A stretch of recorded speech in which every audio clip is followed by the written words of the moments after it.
We'll call the meeting to order. We'll begin with the Pledge of Allegiance. I invite you to join us.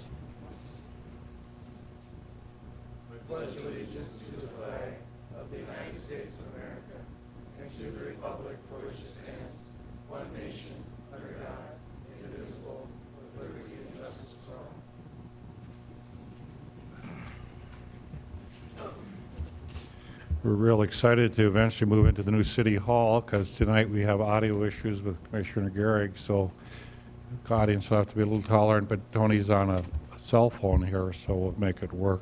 Roll call, please. Gehrig. Here.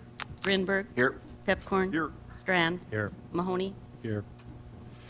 Variety of things been happening this last 2 weeks. Jan Ellison, Director of the Fargo Gas Public Health Harm Reduction Division, received the 2018 Pioneer Award on September 5th during the Recovery Reinvented at the Civic Center. This is a day talking about addiction and recovery. A great program was held.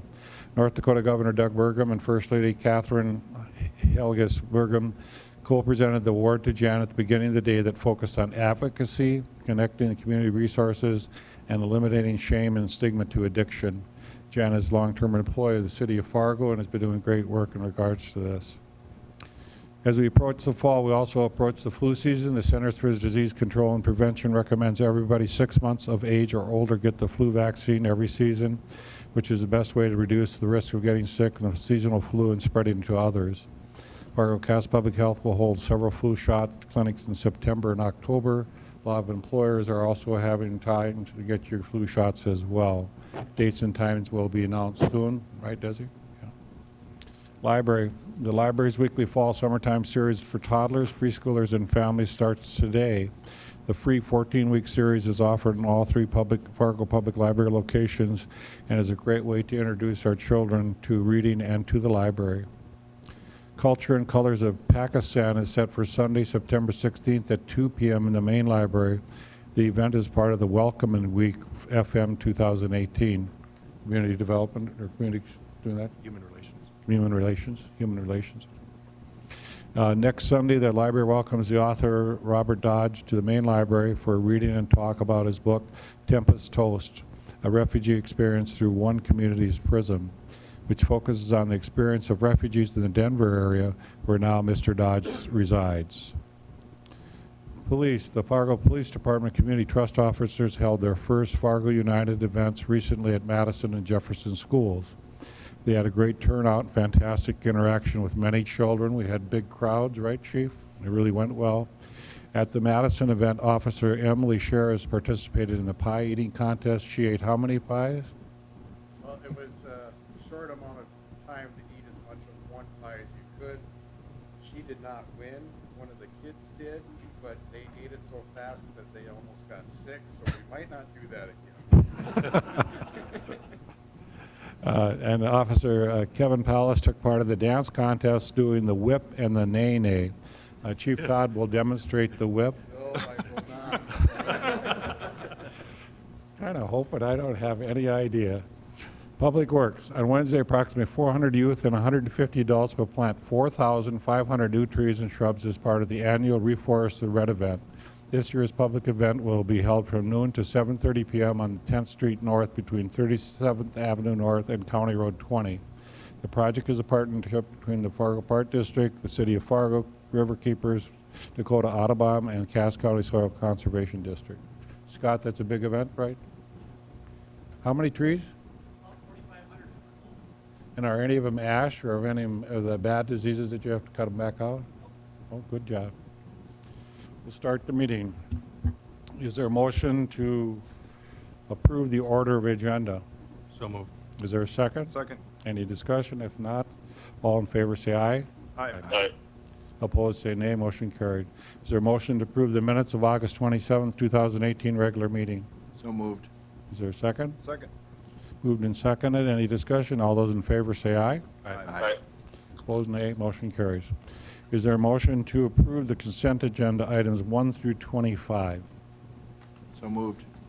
Grinberg first, Strand second. Any discussion? If not, roll call, please. Grinberg. Aye. Strand. Yes. Gehrig. Yes. Pepcorn. Aye. Mahoney. Aye.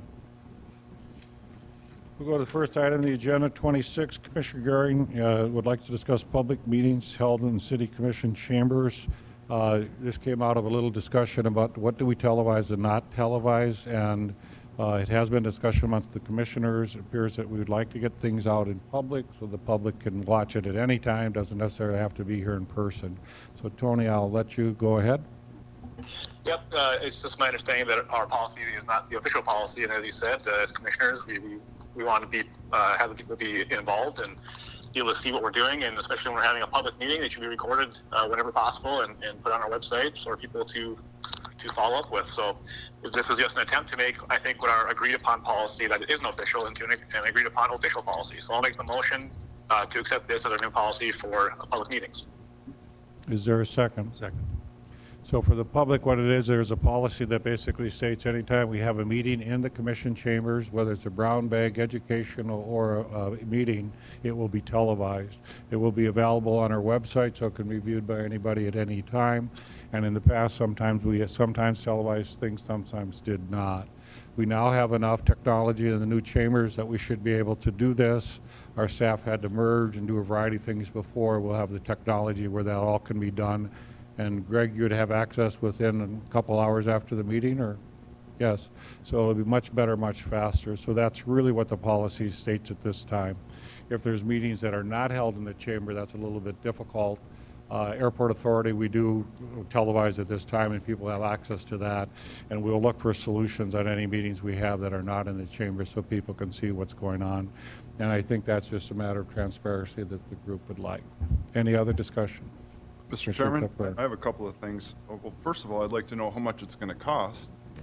There'll obviously be more costs, and then I'd like to know how we're going to pay for it. We do have lots of meetings in here that we don't televise. If we decide to do that, we're going to have to pay for our staff and all that. There's going to be considerable expenses, so I'd like to know that first of all. And then to give you an example, we have the Traffic Technical Committee, Special Assessment Committee. We have lots of meetings in here, which is a great thing. I do think having it available to the public is a good thing, but to just say, let's go ahead and do it without knowing what it's going to cost, I don't think is responsible. Thank you.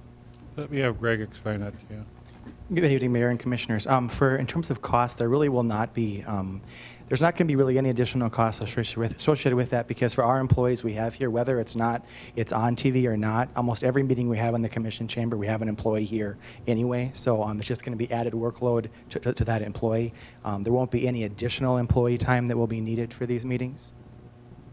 Mr. Chairman, but I guess my question is, there is going to be more costs because in the past we haven't had those televised. And so people haven't had to be here, and now they will. Isn't that true?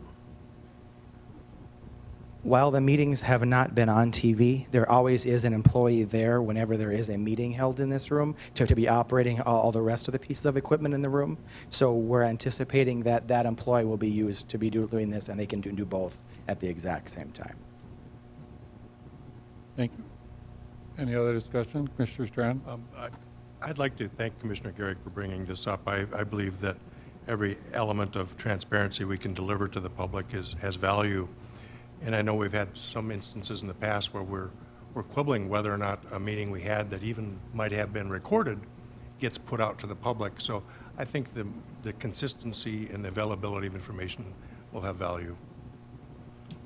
And the new equipment as well, Dave, has some advantages our old equipment had, so the staff will be able to record and put on the website much quicker. So, any other discussion? I would just Commissioner ask Greenberg? Eric to make a comment or two on behalf of our city attorney. Obviously, we're going a step farther than what's required by Century Code as far as open meetings, so as the public understands that we're going far beyond what's required of us. Sure, the North Dakota open meeting law does require, of course, anytime there's going to be, won't get off into the details too much, but for example, if there were a quorum of the city commission in any meeting, or a quorum of an established committee, like tax exempt review committee or something like that, then notice needs to go to the press, but also there need to be minutes taken of the meeting, but recording is not a requirement of state law, and so nothing wrong with recording it, of course, but it isn't a requirement under the current open meeting law, but minutes are. Mr. Strand? And Mayor Mahoney, I'm just guessing that should we ever have an executive session, that would be one exemption for recording and for having public meetings, even though we don't always maybe have executive sessions in the commission chambers. If we ever do that, I think the public would need to know those are protected by law and are confidential. Yes. Any other discussion?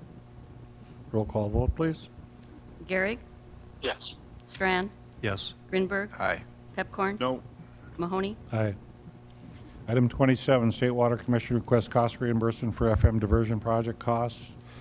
This will be item A and B. Cost totaling $125,211 and cost totaling $268,273. Ken Costin. Yes, good evening, Commissioners. These are cost reimbursements for this past month. The first one, item 27A, is for the cost related to the Oxbow project. Reimbursement request amount $125,211. And the second one, 2B, is the rest of the diversion cost for $268,273. Seeking your approval so that we can process this and bring the money back to our treasury. Do I have a motion? Move 27A. Is there a second? Second. Roll call vote, please. Grinberg, Aye. Pepcorn, Aye. Strand, Yes. Gehrig, Yes. Mahoney, Aye. Item 27B. So moved. Commissioner Grinberg, is there a second? Second. Strand? Roll call vote. Grinberg, Aye. Strand, Yes. Pepcorn, Aye. Gehrig, Yes. Mahoney, Aye. Oh, we got a little more time. I guess we would go to receive and file the following ordinances. It's amending Section 8, 11425, Article 8 Fort of Chapter 8 of the Fargo Municipal Code relating to bicycles. Nancy Morris to explain. And we're also going to have a code regarding general provisions. Okay. Thank you, Commissioners. Before you today is a receive and file regarding the bicycle penalties, as was raised by Commissioner Pepcorn at the last meeting. Gone through the ordinances, taken a look at inconsistencies. There was already some of the provisions that were provided for with a higher penalty. So we moved some of those around a little bit. So most of them are the same as the driving violations. Running through a stop sign, stoplight would be the same as driving violations.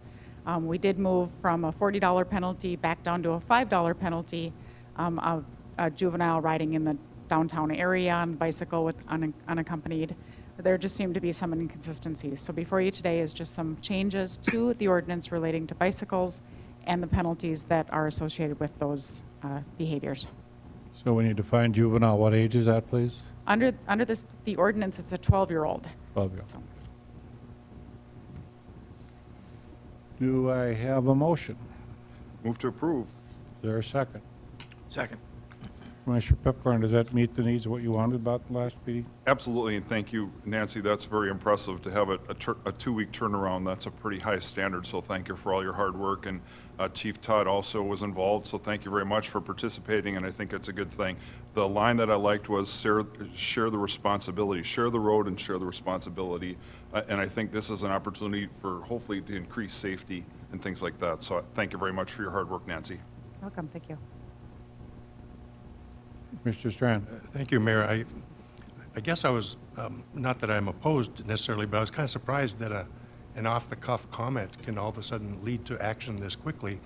And my question is, has the bicycle community been informed of this, or do we have any input from them or feedback?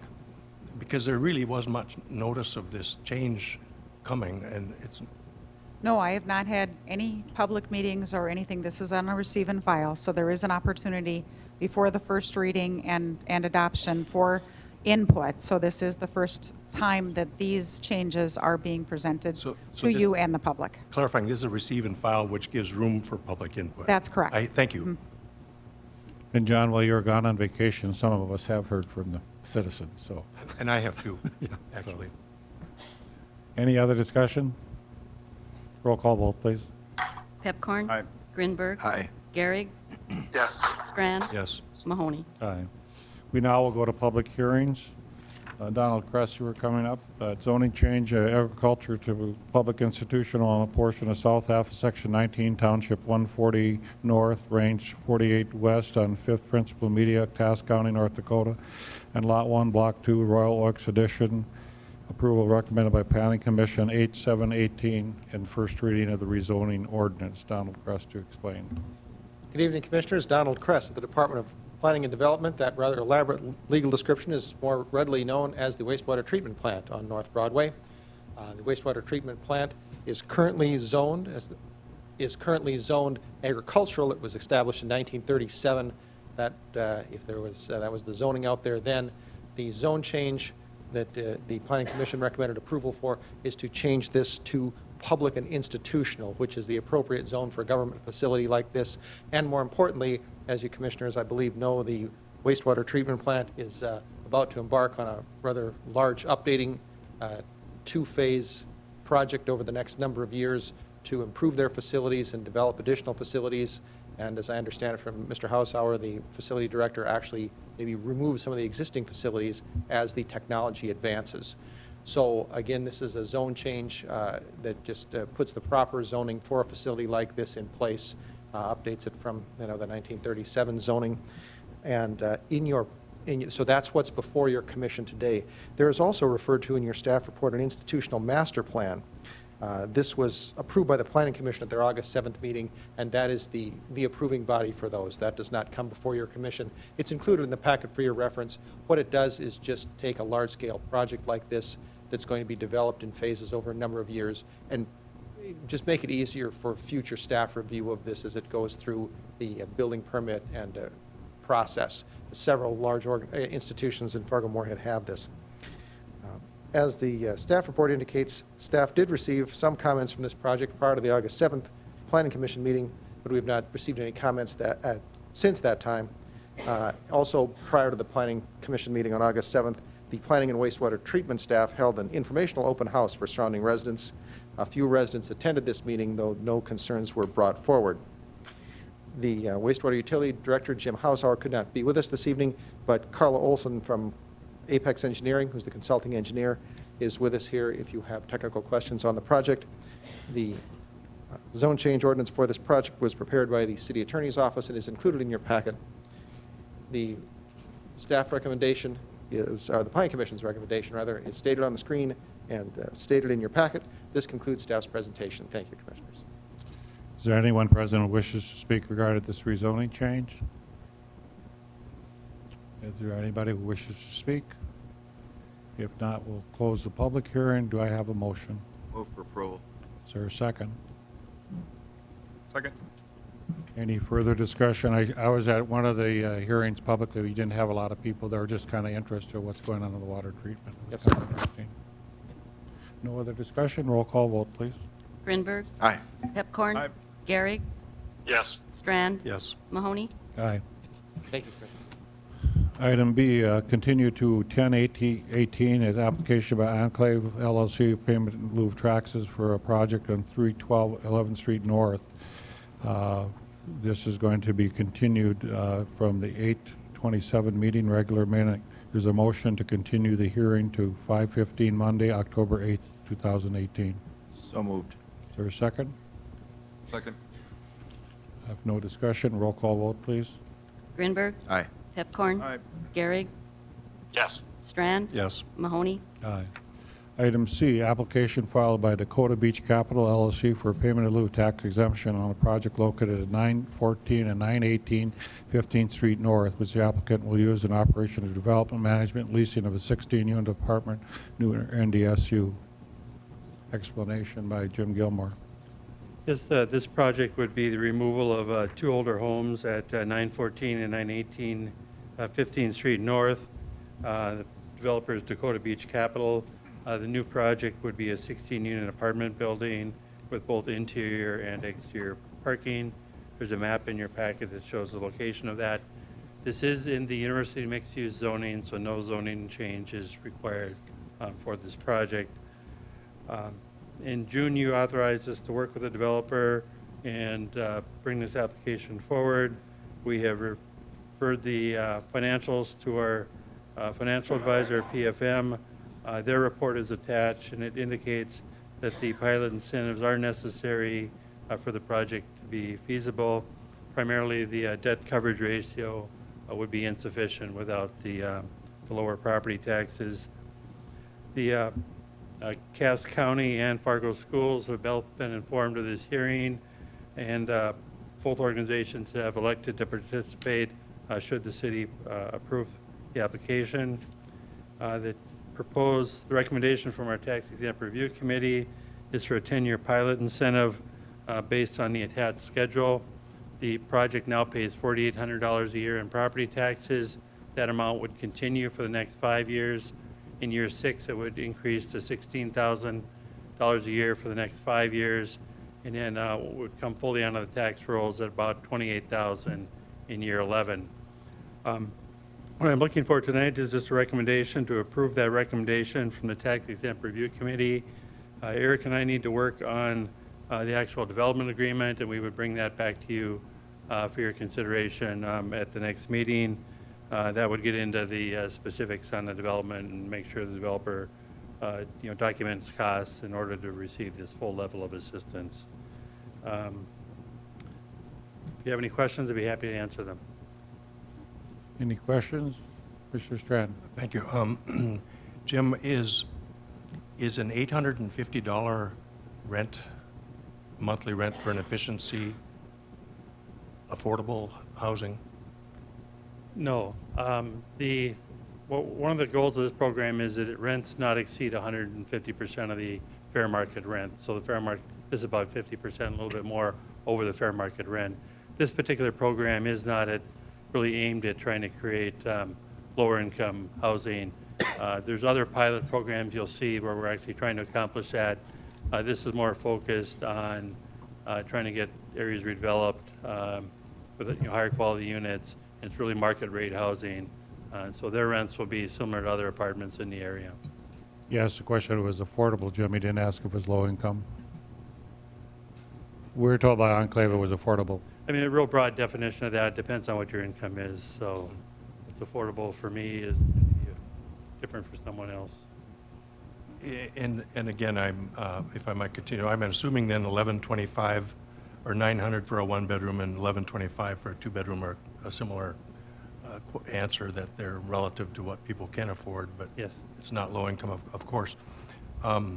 If I recall, this vote when it came to the commission the last time passed 3-2. Yes. And now we're to the next phase.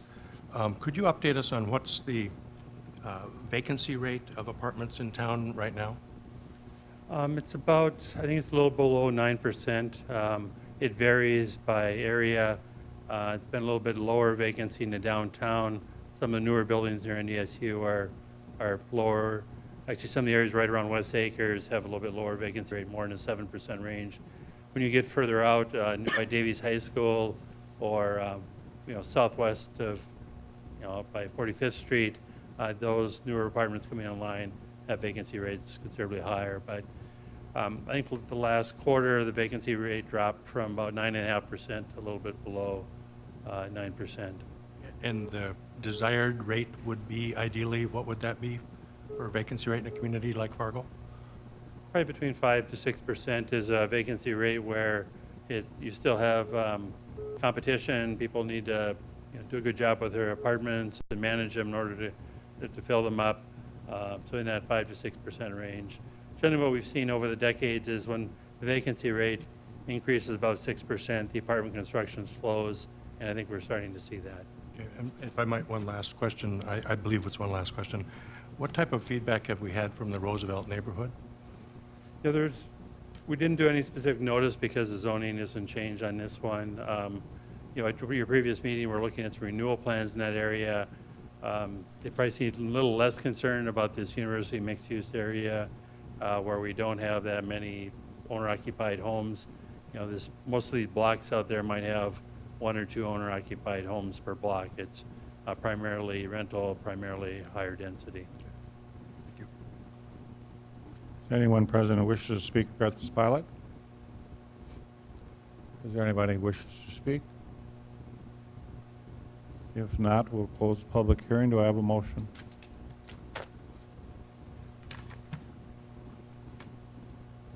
I'll move to approve. Is there a second? Second. Moved and seconded. Any discussion? Mr. Gehrig? Nope, we can go. Mr. Strand?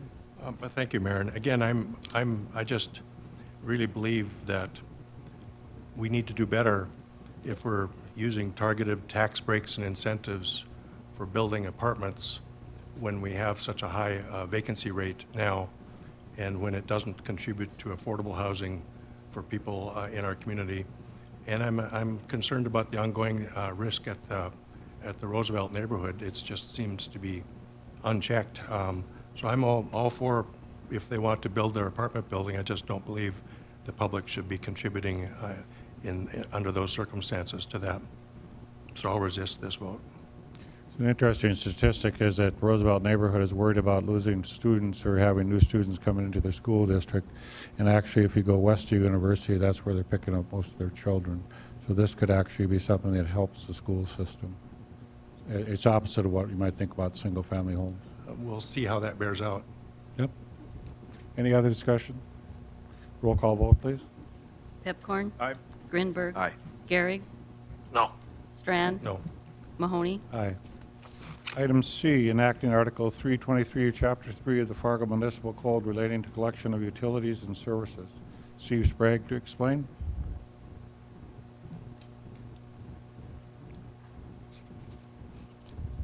And Nancy Morris. Sorry about that. I thought you hadn't done B yet, so I was hesitant in coming up.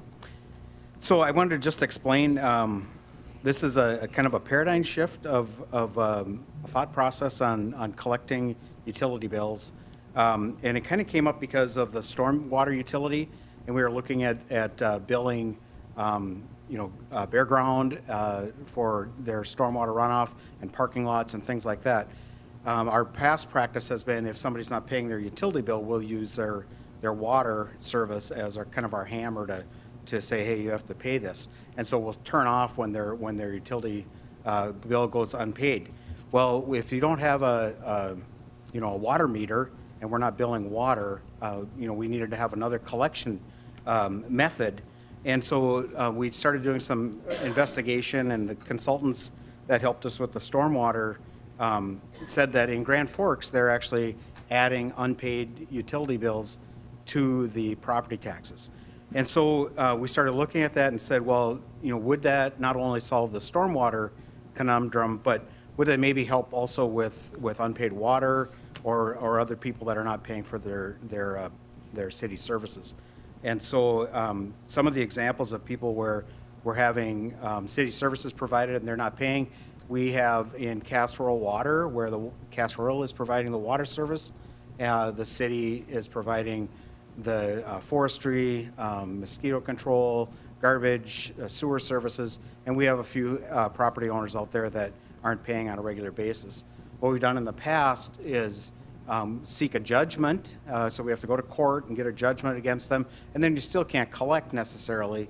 You file a judgment against their credit history and have a collection agency, but unless they go in to get a loan or something like that, that may not get paid either.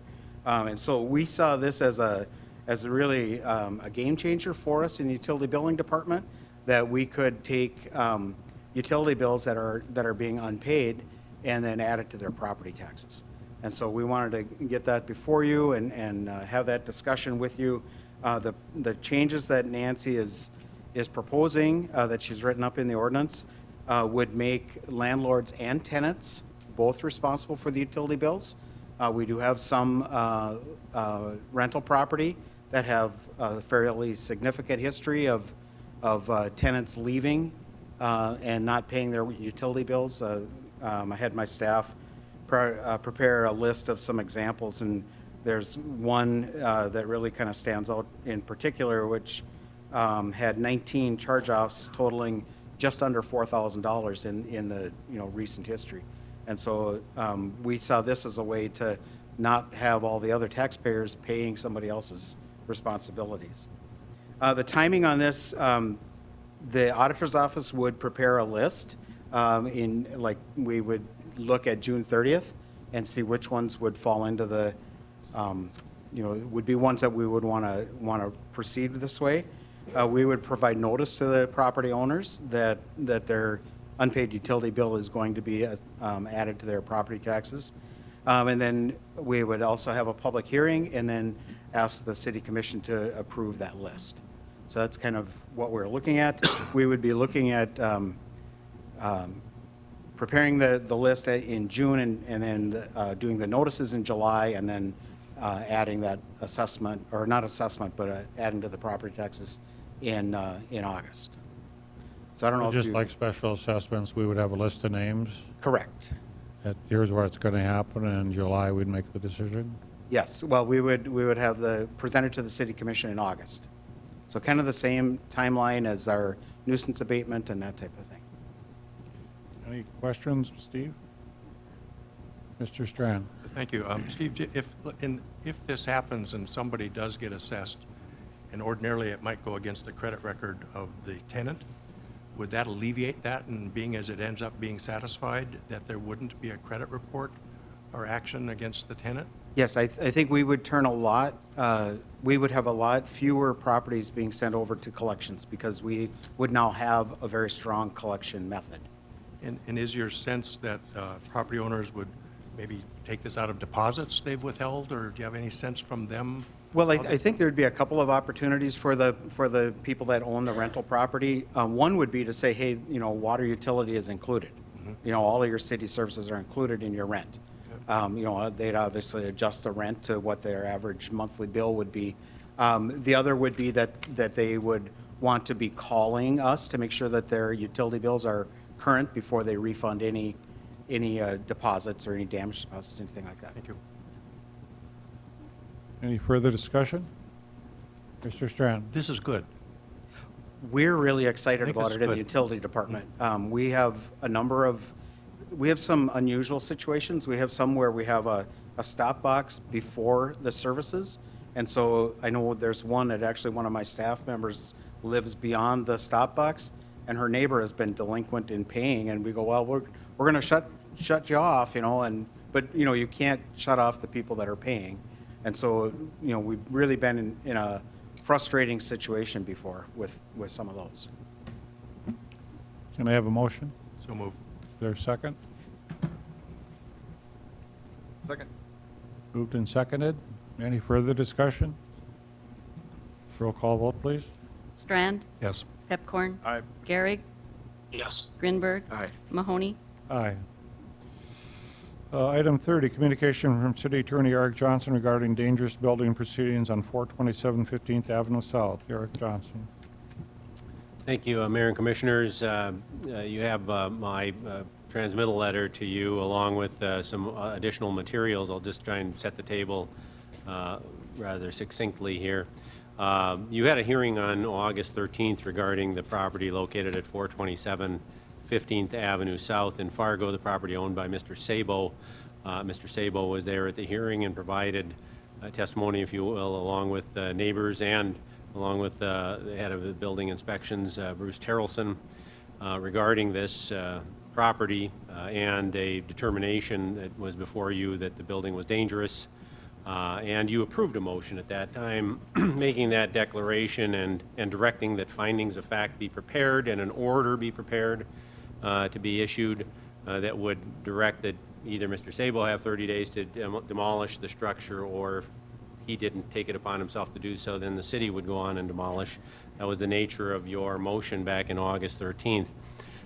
Shortly thereafter, we received a letter from Mr. Garris, attorney for Mr. Sabo, making several arguments as to deficient law and or fact, and we received that letter. There was one element of his argument that was correct. As it turned out, prior to the August 13th hearing, there was a requirement that notice be sent to Mr. Sabo by certified mail, and that was not done. I think the inspections office has now adjusted things so that doesn't happen again, hopefully, but that did not happen. Now, when we looked at it, there were a number of things, and the record that's attached to my transmittal memo contained a number of reports from my office as well as inspections office that Mr. Sabo knew about the hearing, talked to different people about the hearing. That's in the record here, that's in the packet for today. And of course, as you know, Mr. Sabo did make it to the hearing. Nevertheless, Mr. Garris complains about that, and it seemed as a sense of fairness to allow Mr. Sabo an additional opportunity with the presence of his attorney, that now that he has one that he's informed us of, have Mr. Garris or Mr. Sabo or both provide testimony to remove any reasonable argument that he was prejudiced as a result of lack of technical notice. We think it's quite clear that he had actual notice since he was here. And so that's one thing that has happened since the August 13th hearing. Let me come back to the last item. So my recommendation is that you receive and file the information that was submitted with my transmittal letter, the affidavits of Mr. Terrellson, other people from the inspections office as listed here in the suggested motion, along with Alyssa Farrell from my office and my own affidavit, just indicating that Mr. Sabo did have actual notice of the hearing, but also to receive the submission from Mr. Garris, his August 17th letter, along with other information that he had provided to make it part of the record. My recommendation also is to simply allow additional testimony to be provided. Again, I assume Mr. Garris may want to make some comments, and/or Mr. Sabo, and you may have questions or something, and so certainly Mr. Terrellson is here as well to provide additional information if you have questions or wish to have any additional information provided. And then finally, getting to the point that I wanted to get to, is I did prepare a set of findings of fact and an order, and have submitted that along with the packet. And you may, I would ask that you approve findings and an order. This is a draft that I prepared for your consideration. It may be that you want to make some finding at variance from the draft order that I presented, or the draft findings and order that I presented. But subject to that, I would look to you for your approval of those findings of fact and order. That would be, in fact, sort of the last step you would take should you approve it. We would then have the mayor sign it, and sign the order, and get it served properly on Mr. Sabo. And again, that would be that 30-day time period where he would have to demolish the building. If he didn't, then the city would go on to the property to do so. So, in summary then, what I presented to you with my transmittal letter are 3 suggested motions. Frankly, if you like, the first 2 can be taken in one fell swoop. The motion to receive and file my letter of September 6th, along with those enclosures, the affidavits, and Mr. Garris's letter, and then also to allow additional testimony to be provided. And then once, if you approve that, then you take additional testimony. After that, you can take up the matter of approving or amending or revising the proposed findings of fact and order. So I presume the first motion you have is to move to approve motion 1 and 2. Correct. Do I have that motion? So moved. Is there a second? Second. Any further discussion of that motion? Roll call vote, please. Grinberg. Aye. Pepcorn. Aye. Strand. Yes. Gehrig. Yes. Mahoney. Aye. I would assume, Mr. Garris or Mr. Sabo, you want to offer some more testimony? Well, I have some comments, Mr. Mayor, but I don't intend to offer testimony because there is no such thing as a hearing. Because Mr. Eric Johnson, as your counsel, has given you his rendition of the law, but unfortunately, North Dakota state law differs with him. The concept of due process of law requires something more than having an execution and having a lawyer standing next to the executed person and call that due process of law. In fact, in this particular case, the statute actually requires that if there's a city that is going to make any attempt at destruction of a dangerous building, you must give written notice to the owner prior to initiating it. You also must initiate a bunch of statutes or ordinances by law before you can do that. So the state of North Dakota has given you permission to do that, but only if you enact some original ordinances that will give credence to the process and provide due process of law, and you haven't done that. Even your own ordinances require the written notice to Pete Sabo prior to that hearing. So there was no hearing last time. Pete Sabo, knowing that you're going to talk about his property at 427 15th Avenue South, doesn't mean that he is coming there with the intention of defending against a motion for the destruction of his property that wasn't done according to the city ordinances of the city of Fargo, which require the written notice and identifying the means by which that destruction is going to occur. Because state law only allows for the destruction of 3 types of buildings, and you don't fall within any of them. Lawyers have a tendency to start narrowing down the concept, and in fact, in the documents that are being submitted, there's a 50% rule that's discussed. Did you know that your 50% rule that you are asking to invoke under the paperwork that was prepared by Mr. Johnson doesn't reference the 50% rule that's in your ordinances? The 50% rule that you are relying upon and for which some testimony was solicited from somebody last time, a month ago, and by the way, my letter of August 17th has never been responded to. We identified a number of deficiencies in that ordinance or in that process that have never been addressed. The acknowledgement there was no written notice is a state law requirement, and then your ordinance requirements also, and you didn't give it. So as soon as you did that, you acknowledged that you did not have jurisdiction to act because state law does not allow anything but prior written notice to the owner of the property of your intention to do that. But when you ultimately get to the 50% rule, you are citing the wrong ordinance. The ordinance that you are reciting is actually should be addressed at the section of the code that is 2401.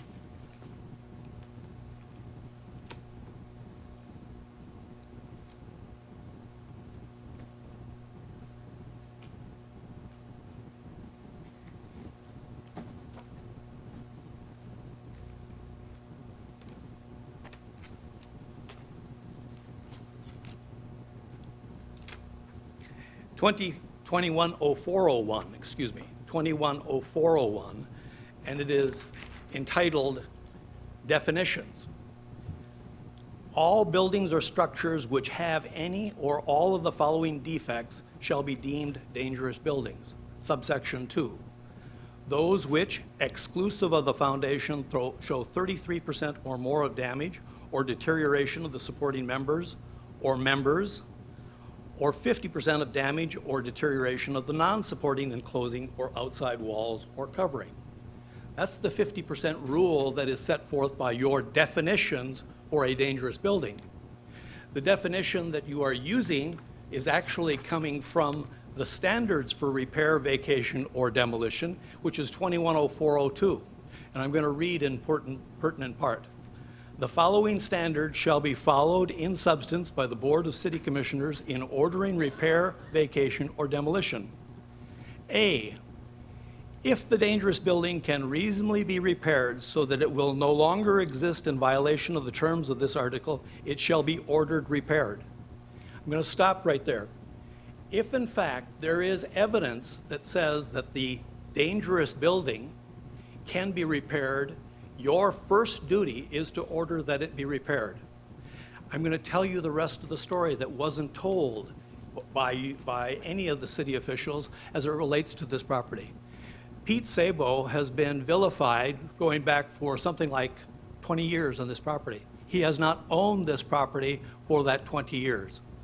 He has sold that property under a contract for deed. He recently got the property back and he's starting to make renovations as a result of a 2017 building permit that was not completed. The 2017 building permit was renewed in May 21st of 2018. And at that time, he was going to do the complete remodeling of this structure so that it became a viable member of this community in the form of a structure that is well capable of being occupied. It has a new second floor. It has a new roof. There is no mold. There is no deterioration on the inside. The destruction that you see is intentionally done as a part of the remodeling process. There is nothing wrong with this building. There were some structural concerns. Mr. Sabo contacted a structural engineer. The structural engineer gave some advice as to how it could be structurally made secure so no one would ever challenge it. He was given a building permit on May 21st, 2018, so as to allow him to do that remodeling, and he started doing more destruction so that the remodeling project could be finished. This building will be better than any of the houses in its neighborhood when it's completed. Mr. Sabo then is operating under a building permit. There is a building inspection that's done on a June 12th. Building inspection identifies a number of things that are necessary, and there's on June 14 a notice that is said that we're pulling that permit, but he ordered it repaired. Pulling the permit that was granted in May, but ordered it repaired, and given a certain time period within which to secure a permit. There was another permit that was issued. That permit isn't part of your record, but in fact, your records will reflect that it was referenced and pulled on June 25th of 2018. So he was operating under a second permit when he was doing the repairs that had been ordered to be done. He was doing repairs that would have in fact made this structure a $225,000 structure when completed. This structure right now, as it stands, is worth $156,000 in the opinion of Mr. Sabo. The property will be repaired. In fact, it would have been, he would promise you that it would be done on January 1 of 2019. There's a little complication since that time. He had bought a $3,000 steel iron beam that was going to meet the specifications of a structural engineer. That structural engineer has prepared to represent that beam will eliminate any possibilities of any harm. It will be structurally sound. And I'm going to submit to you a letter dated September 7, 2018. And several copies of it that will indicate. This letter is subsequent to the report composed on 7/5/2018 outlining structural deficiencies at the residential remodel in progress located at 427 15th Avenue South in Fargo. The building will be of safe occupation upon the following conditions, and there's 3 identifications of 3 deficiencies. Each one of them will be met by Mr. Sabo meeting building code standards. The installation of that beam is going to take place. It cost $3,000. He already paid for it. At the time of my letter of August 17th, I believe that it was impossible to get that beam back. Someplace along the line, they stopped the construction. The only deficiency that we know of in terms of time is we hope that that beam can be reconstructed prior to, so that we can meet the January 1, 2019 deadline that I've imposed upon you, because I thought the beam had already been constructed. Turns out they stopped it, and they're prepared to give him his money back. He doesn't want to do that. That beam is going to go to help support the second floor. The only thing that beam is required for is because he's adding another bedroom onto the second floor. And they will have a structurally sound structure as soon as it's installed. It's structurally sound now. It could be made better, and that's what Mr. Sabo was prepared to do. So in terms of the order, he was doing exactly what your building permit says he's supposed to do. When they pulled it, they said, go do the repairs and get the permit. And he did that. And then they jerked the permit on him on June 25th, and they did not put up a notice that's required by law and your ordinances. They did not do the notices, they did not give the written.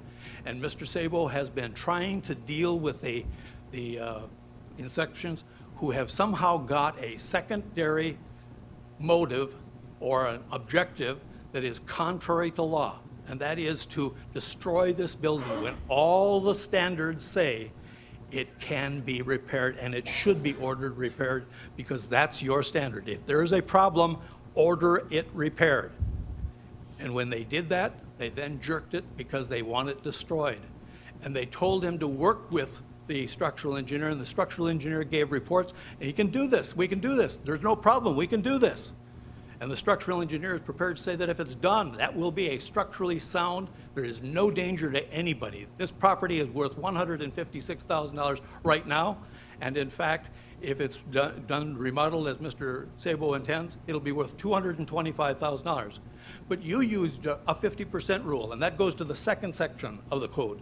It says, B, If the dangerous building is in such condition as to make it dangerous to the health, moral, safety, or general welfare of the occupants, it shall be ordered to be vacated, and you did that. But there is no evidence whatsoever that it was. There's nobody occupying it at the time that it was ordered vacated. It was being used by workmen. If the standard is that it's dangerous because it might have some kind of decreased value, there's not a single structure that can be remodeled in the city of Fargo. That cannot be the standard. It is unreasonable. It is arbitrary. It would be capricious. And subsection C, in any case where a dangerous building is 50% damaged, decayed, or deteriorated from its original value or structure, it shall be demolished. And in all cases where a building cannot be repaired so that it will no longer Mr. be... Garris, this is not a court of law. That's correct. If you want to speak to Sable's issue, you can say that. What you're saying, he can do the repairs by January 1, that's what you can say. You're being repetitive in your arguments at this point, and we're not in a law discussion here right now. If you want to argue that Pete Sable should have an opportunity to fix it, that's what you should say.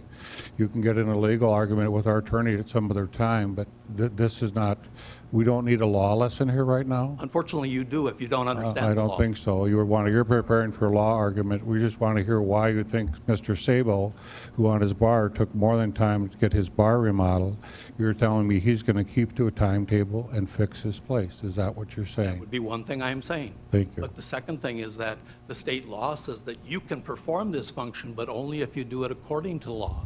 And the due process of law says that you have to honor his property rights, and you have to honor your ordinances, and you have to honor state law. And if you fail to honor the law, you can be condemned too.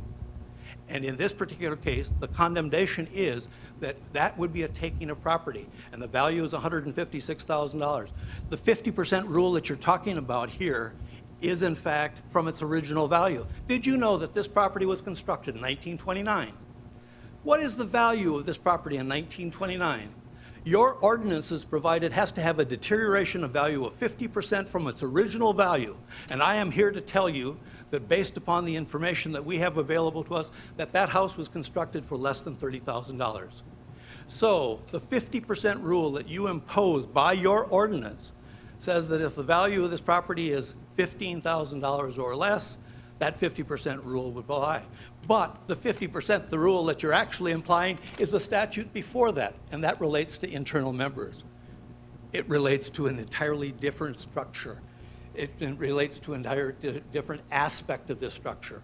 Somebody is using the wrong 50% rule as the justification for their action, and in fact, in a court of law, a person in the building inspector has no right to testify as to the value. None of you have the right to testify as to the value of Pete Sable. Pete Sable can testify, and an appraiser who's qualified and has the expertise can qualify and give an opinion as to value. But I'm here to tell you that if it's done on assessed value and the original value, you'll have a hard time getting under $15,000 when the property identified, the land itself is worth $56,000 in your estimation.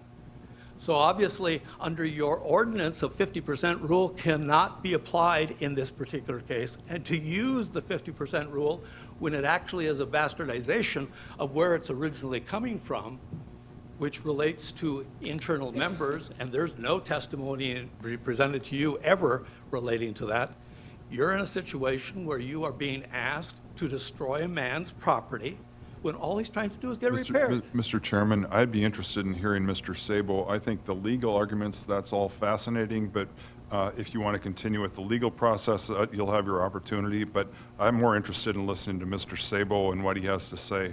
I'm not a lawyer. We have a lawyer, you can pursue that, but to have us have to listen to all this is, I don't think it's really a The good... secondary issue is we have a public meeting at 6 o'clock, Mr. Garris, so Mr. Sable is unless you want to prepared to finish testify. the next 3 minutes, what But I'm we a would little do bit is alarmed delay you that- till after the public hearing, I'm a so little bit alarmed that people are ignoring the law when you're acting it's according to you, pursuant to it. Mr. Garris.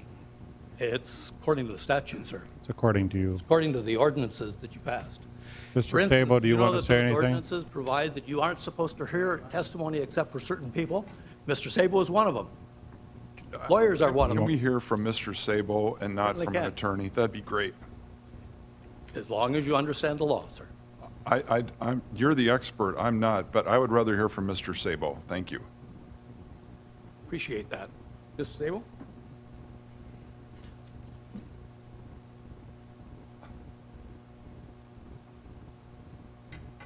Should I give him the letter? Go ahead. That's here.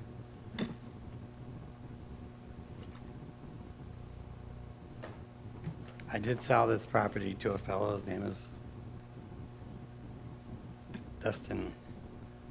I'm a little nervous I can't pull his last name, but he's had possession of it for over 5 years. He actually called the city of Fargo. He tore out the walls. They called the city of Fargo. They brought dump trailers out. He held it all away. Mr. Chairman, can I ask a question? So, Mr. Sabo, have you owned the building you've had it for 20 years? Had it for 20 years. And so the utilities have been off for 10 years. Is that correct? So I guess my main thing is the disrespect you have for your neighbors. I would not have tolerated having somebody like that for 10 years. And I think that was so disrespectful. And there was people, well, they're here today. Whether it's right or wrong, for you to be disrespectful of them for that long, how can you live with yourself? Okay. Here's the scope. And you know what? Pete, No more. Speak into the mic, please, so the people Don't can. blame other people and I'm not- don't make I'm- excuses. I'm- Just no, say. I'm Just not- say what's going on. Okay, I'll tell you what's going on. I sold it to Dustin. He's the one that tore the walls apart. He's the one Mr. that took it Sable, out. please speak in the mic so the I'm audience. sorry. Okay. Sold it to Dustin. He had it for 5 or 6 years. He made his payments. He had 2 little kids, a wife. He said he needed a place to live in, and he couldn't. That's the end of that story. Okay, so Dustin finally left. Just starting to fix that. The bison turf burns up, which isn't an excuse of any kind. But I made the choice of putting 44 people back to work versus going out to this house. And then of course, I had a kidney failure complete, and I had a kidney transplant. I had 2 heart surgeries and a gallbladder removed. And that kind of slowed me down a little bit, but, I still could talk and orders from the hospitals and stuff. And I have gotten 3 permits, and a lot of these permits that were taken that wasn't finished because it sounded really bad weren't taken by me. They were taken maybe under my name, but I had nothing to do with the house for like 6 or 7 years. And I told Dustin, clean it up, even though you're making the payments. This can't keep going on. And I apologized last time, and I apologize again to my neighbors. So do you have a Notice- contractor hired that can finish the work on the house that your attorney says by January 1 of 2019? Yeah, we were hoping we could get started sooner, but yes, I can. Do you have somebody hired? I have, well, the day they stopped me from working, we were ready to just finish stripping it inside it.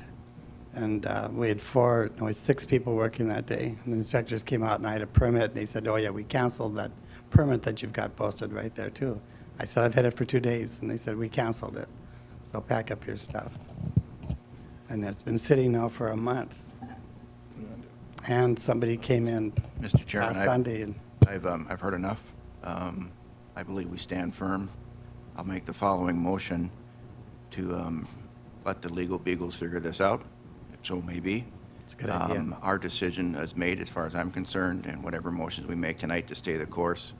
The dots don't connect here, Mr. Sable, so I'm sorry for that. For a second. I'll second it. Mr. Strand?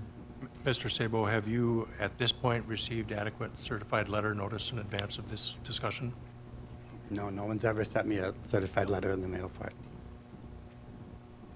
Chairman, yeah, Commissioner Strand, yes, no, we freely acknowledge that the ordinance requires, and the state law requires, but our own ordinance requires that written notice of the August 13th hearing was to be sent to Mr. Sabo by certified mail. That did not happen, and it was supposed to happen. And now, what we're stating is that Mr. Sabo wasn't prejudiced as a result of that because he knew about the hearing. He talked to more than one person about it, as is evidenced by the record that's in front of you. He showed up at the hearing and offered his commentary about the thing, and so he received actual notice, and so he wasn't prejudiced. Mr. Garris, if he were to appeal your decision to district court, I'm sure he would make that argument, and our argument would be, yes, we admit he should have received certified notice, did not, but he had actual notice, and he hasn't been prejudiced. My suggestion that you sort of reopen the matter and allow Mr. Sabo to appear again today after the hearing and his attorney to appear was out of a sense of fairness to give them full opportunity to present their argument. Mr. Garris submitted his letter. I suggested you receive that in the evidence, if you will, and take his argument here, again, as a sense of fairness to avoid a sense of impropriety or prejudice to Mr. Sabo as a result of the lack of the technical written notice that was required. Along that line, they also changed the rules on them. Mr. Sabo was told what he had to do. He was prepared to do it. They changed the rules and made additional limitations upon him that were not in your ordinances. There was never a notice, and the state law requires their jurisdiction to exist. Again, we're not going to get a legal argument here. We'll close public hearing. We'll have commissioners decide what to do next. We have a motion on the... Mr. Chairman, call the question.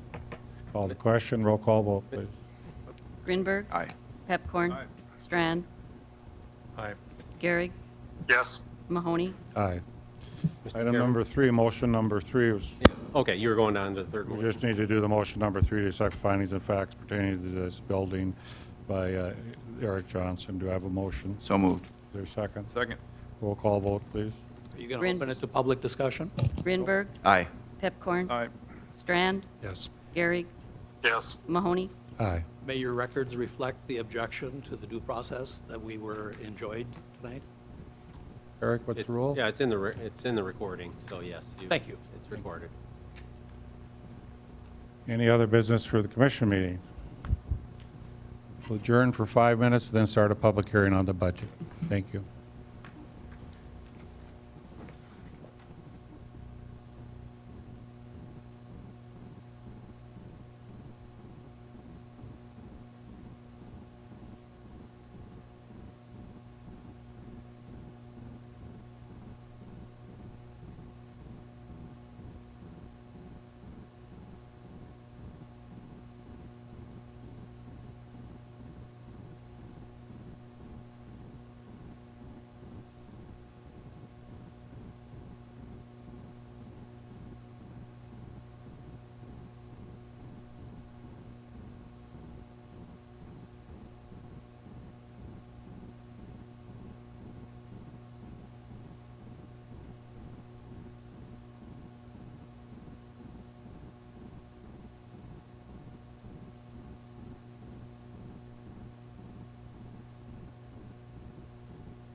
We'll call the meeting back to order. Bruce, I think on the agenda we have adopt the budget tonight, but we're actually not adopting the budget tonight. We're going to take public testimony is what we're all done. And just for the commissioners, the rules have changed a little bit, and I'll have Ken Costin talk about that. One of the things I will comment on the budget is since we had some issues that came up from fire, talked to Commissioner Garrick, who's the fire liaison, and then that also relates a little bit to police as well. What we've decided to do as a budget team is look at that more in depth. So we have two conflicting issues. We have the fire department that has a survey that says they're underpaid, and we have our own regional survey that says something different. But we'd like to look at this in some depth so we don't miss something. We have had different ideas that come forth, and Jill is going to set up, we'll have a team that sits up with the police and fire and then with the budget team and go through this in greater depth. We don't think it's fair to the commission. I don't think I can bring you back something in 2 weeks. But do think we'll be able to look at that in some depth. We might bring you something for a mid-budget correction next year. That would maybe 6 months into 2019, we may have to make some suggested changes. City of Fargo wants to be competitive in the market. We do try very hard to stick with market changes. And we think there might be some slippage in fire and police, so we do want to look at that. We feel you guys are our finest, and we want to pay you well and make you happy in this institution, so we will look at that. But what tonight is about is allow public comment on the budget of 2019. And Commissioner Garrick had asked a secondary question, are we doing anything? But the next meeting we would have any amendments, comments to the budget. This is more intended to allow the public to make some statements. Ken Costin, go ahead. Yes, thank you, Mayor. I just thought it was important to point out differences in the notice requirement. There was some confusion a little bit last week at the staff when we processed the agenda. And you know that about 2 years ago, Cass County initiated a change in state law about the budget notices and consolidating all of the taxing entities onto one single page and showing an estimate of the tax impact of each and every tax entity's tax levy decisions. So those notices under this new law, which this is the first year where this new law kicks in, everybody that had a property tax bill in excess of $100 should have received a notice from Cass County. That details the levy for Cass County, for the city of Fargo, for the school district, for anybody that levies taxes, and it's all rolled up in the end and it says, here's an estimate of your taxes for next year. That was initiated locally, and that was done for the purposes of providing much better information to the taxpayer so that they could clearly understand who was levying the tax and what is the implication of those taxes on an individual property. So I wanted to point that out, that that's different this year. The other thing that's different is because of this notice that was sent to each and every homeowner or property owner, there was no requirement to publish this in the newspaper. So there was no notice of a hearing because that was all addressed in this individualized mailed notice that the county did on our behalf. And by the way, we all share in that cost. We do get a bill from the county for the public notices with regard to that. So I just wanted you to know that information, we believe, as administrators, is better than it was in the past. It's a more direct communication directly to the homeowner to tell them exactly what the tax impact is on your local decision. So that was one change I just wanted to highlight because it clearly was the first year of this change in law. Any questions of Kent? John, you're a newspaper man. Do you want us to put a notice in the paper? Law requires it, but that's all changing with technology too. Okay. Is there anyone present who wishes to speak to the budget of 2019? You can come up and ask your question about assessment.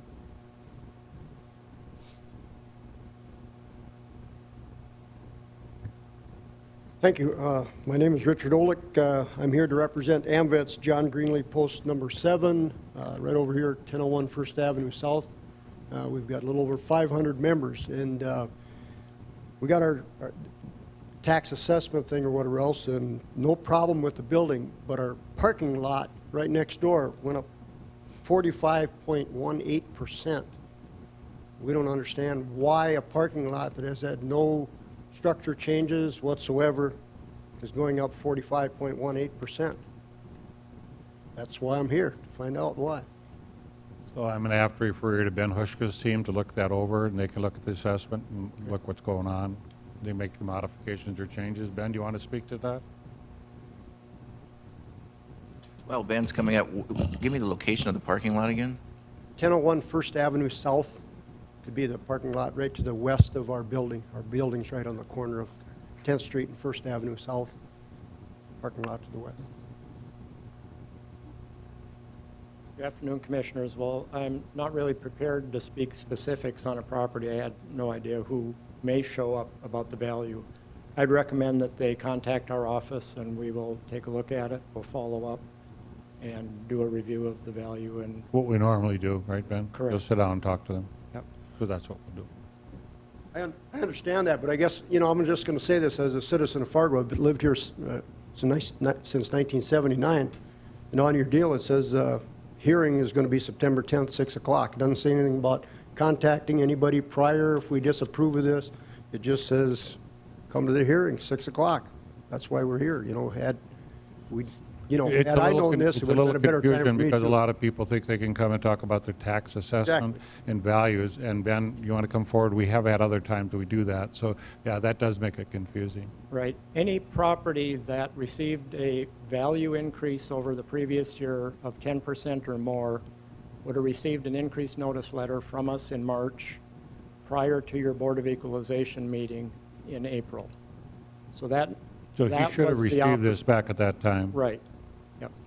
So that was the time that we actually had the hearings on the valuations, was in April. But, you know, you get a lot of notices and so forth. I understand that. And this one is a bit confusing because it does have value information, not budget information, not strictly budget information. And so it is somewhat confusing with the new law and this notification that shows the change in values. And it's not uncommon, people come to the budget meeting to ask about assessments. So what you've done tonight is fine, and we'll sit you down with the people and see And what there we can certainly is no opportunity lost. Any review that we could have done back in April, we can still do now. So there's still opportunity for us to look at it. Okay. Mr. Chairman, can I ask or add one thing real quick? So one of the things that is going on is the parking lots used to have no basically assessment at all. So I do think this is probably part of that issue, that now we are starting to have some assessment on flat parking lots. I don't know if that makes sense, and maybe one of the staff wants to add to that, but I do think that's part of the issue, that we did change the assessments, and that is a good thing, because in the past, parking lots, we have a lot of water that comes off those parking lots, and right now, they don't pay any of those costs. So I don't know if that's correct, and that's a dangerous thing when I start wandering too far afield, but I do think that's one thing that is going on, and that might be part of the reason. Thank you.